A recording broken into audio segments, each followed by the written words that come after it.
Kozan'a bik sınlap geldim. 60. yıldağına geldim. 28 yaş edi, 29. Şul ömürde bir köp yazışçılar bilen oralaşıp yaşadım ben. Kilgen günden ök. Hem birinci hikayelerim bana yaşlar için çağrılgan, yaş yazışçılar için çağrılgan jiyintiklarda başladılar. Dünyaya taraldılar. Hem şuna göre ömür boyu bik zordan kubup romanlar yazmasam da men andy maksat koymadımmış көңелме. Ömrümden, yaşayışımdan kanaat deyip sanayım. Күп төрле әдәби дәүләт премияләре лауреаты булган Лерон Хәмидуллин белән әңгәмәбез якты һәм җылы мөхиттә барды. Чөнки ул бик юаш, мөлаим һәм тыйнак кеше. Һәр бер әйбердә уңай яклар табып яшәргә өйрәнгән. Күрәсең, бу аның авыр, Бөек Ватан сугышы чорына эләккән балачагына да бәйле. Ул гомергә булган ике күршедә сугышып яшәгән бит кай вакытта. Сугышны бөтенләй тормыштан алып ташлап булмас дип уйлыйм мин. Но һәр хәлдә сугыш бер генә дәүләткә дә, бер генә халыкка да файдага булмый инде. Лерон Хәмидуллинның Бөек Ватан сугышы темасына эшләре шактый. Шуларның берсе татар, рус һәм инглиз телләрендә басылган «Җиңү җиңел бирелмәде» китабы. Аны ул улы Булат белән чыгарган. Лерон абый малайын кичкенәдән үк тарих белән кызыксындырган. Әле мин ул вакытта мәктәптә укыдым. Әти миңа болгарлар тарихын, хәзерләр тарихын, кыпчаклар тарихын, гомумән төрки татар тарихны, тарих буенча кызык кына хикәяләр дә укыйдыр, китаплар да күрсәтәдер, үзе дә ниндидер кызыклы мәгълүмат бирәдер, сөйлидер. Әтинең китапханәсе зур иде. Ул китапханәдә безнең татар галимнәребезнең китаплары да бар иде. Шул ук мисал итеп әйтәләм, Альфред Хасанович Халиковның, Равил Фухруддиновның, Миркасым абый Госмановның.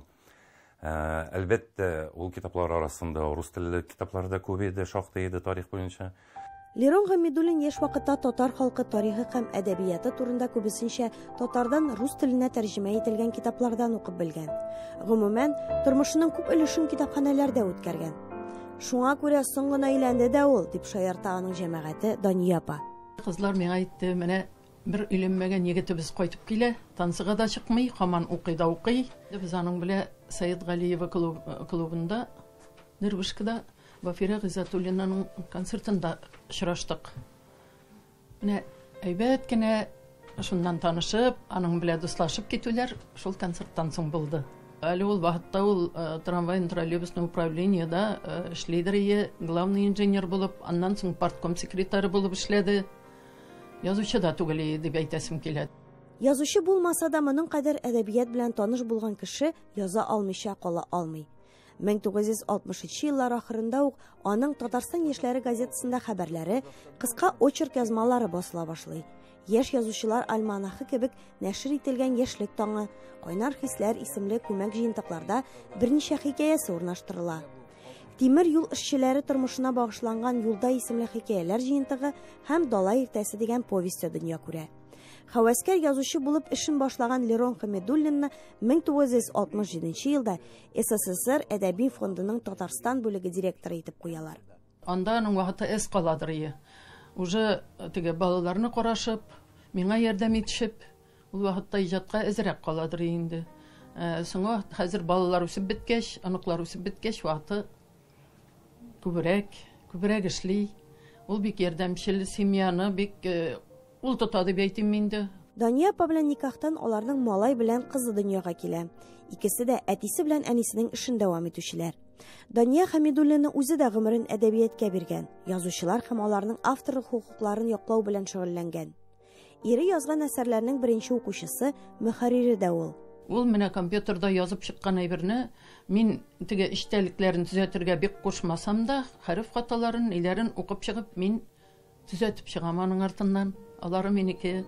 Лерон Хәмидуллин шулай ук әдәби тәрҗемә белән дә шөгыльләнә. Төрки телле әдәбият үрнәкләрен турыдан-туры оригиналдан тәрҗемә итә.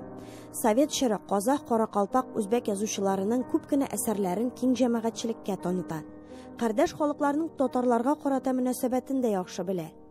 Казак халкыннан мәктәпләр булмагач, махсус менә татар okulu medreselerde okuşu sünetlerini, nilerini jey günlerinde mektepler açıp onlardan okutturganlar alır. Şu an kuralar elektrikten tutarga qarata ihtivarlı bulgan diye aytayım. Kozaklar qaraganda. Алар аны гыйлем бирүче, таратучы халык итеп Таныган.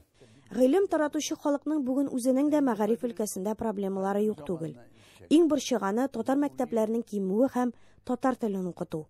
Киләчәктә безнең милләткә шулай ук патша заманда кебек үзебезнең хисапка, үзебезнең байлар хисабына мәктәп мәдрәсәләр ачып кына үзебезнең телләрне саклап һәм үзебезнең уку йортларын саклап булырга мөмкиндер дип.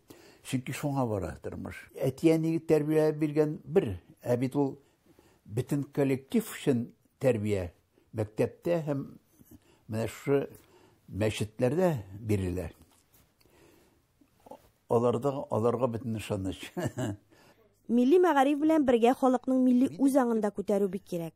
Аны бары тик данлы тарих һәм улуг татар шәхесләре аша уятып була дип саный Лерон абый. Безнең халыкка күрсәтергәй, танытырдай шәхесләр бик күп шәхесләребез.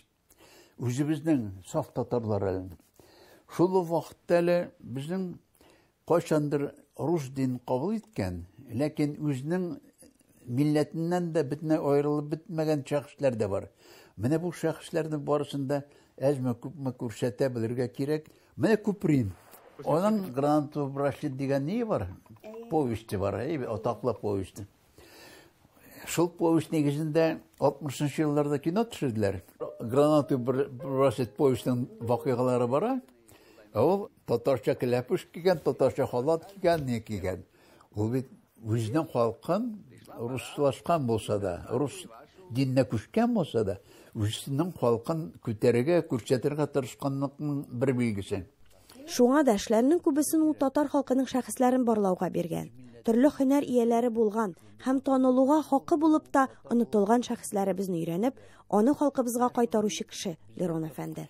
Менә татарның шундый шәхесләре булган, шулардан үрнәк алырга кирәк дигән өмет белән язам инде мин. Аның язма мирасын нәсел дәвамчылары җыеп, саклап бара. Әтинең хезмәтләрен туплап барам.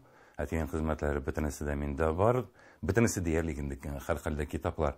Бөтен мәкаләләрен җыеп та булмаган, үзендә дә юк булган инде бөтен басылган бөтен мәкаләләре. Кернәп туплыйм һәм киләчәктә нидә булса кирәкле татар халкы өчен. Минем өчен дә түгел ул, әти өчен дә түгел. Минем уемча ул бәрбер менә татар халкының киләчәктә кирәк булачак. Лерон Хәмидуллин җыйган, өйрәнгән һәм халкыбыз өчен язып калдырган фәнни дәрәҗәдәге эшләре татар милләтен бар итеп, аны бөтен дөньяга танытучы ядкәрләр. Улуг булган милләтнең тарихы да, кешеләре дә бөек. Зөһрә Фатыйхова, Татарлар, Казан.